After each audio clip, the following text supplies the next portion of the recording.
എസ്തറും ഇവയും ആ കാഴ്ച കണ്ട് നെട്ടുന്നു.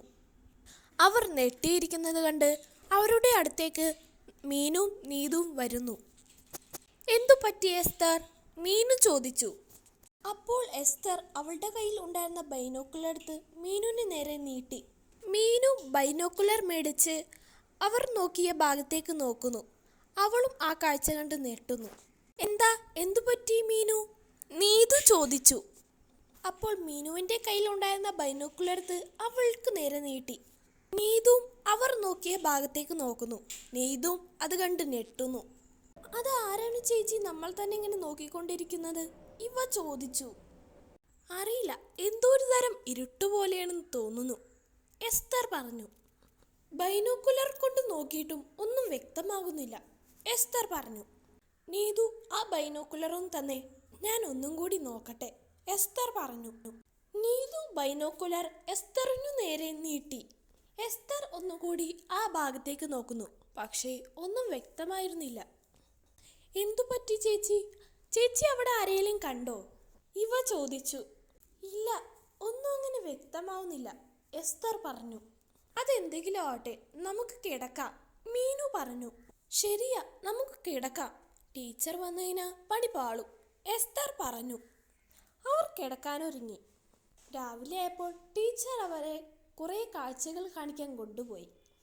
എസ്തർ ആണെങ്കിൽ അതൊക്കെ ഫോട്ടോ എടുത്ത് വെക്കുന്നുണ്ടായിരുന്നു.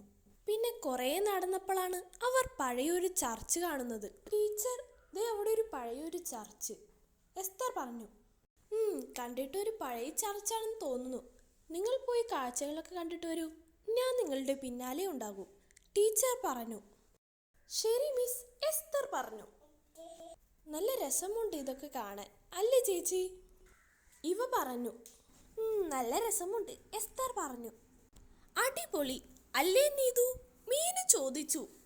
പിന്നെ അല്ലാണ്ട് സൂപ്പർ സ്ഥലം, നീതു പറഞ്ഞു. അതിനുശേഷം അവർ കുറേ നടന്നപ്പോൾ ഒരു വഴി കണ്ടു. എസ്തർ നോക്കി, അതാ അവിടെ ഒരു വഴി, നീതു പറഞ്ഞു. ശരിയാണല്ലോ ചേച്ചി, നമുക്ക് ആ വഴിയിലൂടെ നടന്നാലോ? ഇവ ചോദിച്ചു. അത് വേണോ? എസ്തർ ചോദിച്ചു. വേണം, വാ ചേച്ചി, നമുക്ക് നടക്കാം, ഇവ പറഞ്ഞു. ശരി, വാ നടക്കാം, എസ്തർ പറഞ്ഞു. കുറേ നടന്നപ്പോൾ അവർ അവിടെ ഒരു വീട് കാണുന്നു. പഴയൊരു പൊട്ടിപ്പൊളിയാറായ വീടായിരുന്നു അത്. അയ്യോ, ഞങ്ങളില്ലേ, നടന്ന് നടന്ന് തളർന്നു, ഇത്തിരി വെള്ളം കിട്ടിയിരുന്നെങ്കിൽ, മീനു പറഞ്ഞു. എനിക്കും നടക്കാൻ വയ്യ, ഞാനും തളർന്നു, നീതു പറഞ്ഞു. ഇവിടെ വെള്ളം കിട്ടാനാ, എസ്തർ പറഞ്ഞു. ആരെങ്കിലും വിളിക്കാ ചേച്ചി, വിളിച്ചു നോക്ക്, ആരെങ്കിലും വരുമായിരിക്കും, ഇവ പറഞ്ഞു. ശരി, വിളിക്കാം, എസ്തർ പറഞ്ഞു. ഹലോ, ഇവിടെ ആരുമില്ലേ? എസ്തർ വിളിച്ചു. അപ്പോൾ ആ വീട്ടിൽ നിന്ന് ഒരു പെൺകുട്ടി പുറത്തേക്ക് വരുന്നു. ആരാ? ആ പെൺകുട്ടി ചോദിച്ചു. ഞങ്ങളിവിടെ നടക്കാൻ വന്നതാ, നടന്ന് നടന്ന് തളർന്നു, ഇത്തിരി വെള്ളം കിട്ടോ? മീനു ചോദിച്ചു. അതിനെന്താ, വെള്ളം തരാലോ, അകത്തേക്ക് വരൂ. അങ്ങനെ എസ്തർ വീടിൻ്റെ അകത്തേക്ക് കയറിയപ്പോൾ എസ്തറിന് അതിശയമായി. ഈ പൊട്ടിപ്പൊളയാറായ വീട്ടിൽ അതൊരു പെൺകുട്ടി തനിച്ച് താമസിക്കുന്നത് എസ്തറിന് അതിശയം തോന്നി. പിന്നെ അവൾ അവിടെയൊക്കെ ഒന്ന് നിരീക്ഷിച്ചു. പിന്നെ അവിടെ എന്തോ ഒരു ഫോട്ടോ കണ്ട് അവൾ അടുത്തേക്ക് വന്നു. ആ ഫോട്ടോ കണ്ട് എസ്തർ ഞെട്ടിപ്പോയി. എസ്തർ ഇവയെ വിളിച്ചു. ഇവ, ഇവിടെ വന്നേ, ദേ നോക്ക്. എന്താ ചേച്ചി? ഇവ ചോദിച്ചു. ദേ ഈ ഫോട്ടോ കണ്ടോ? എസ്തർ ഇവയെ കൂടി കാണിച്ചു. ഇവയും ആ ഫോട്ടോ കണ്ട് ഞെട്ടിപ്പോയി. എന്തായിരിക്കും അവർ ആ ഫോട്ടോ കണ്ട് ഞെട്ടിയത്? ആ ഫോട്ടോയിൽ ആരായിരിക്കും?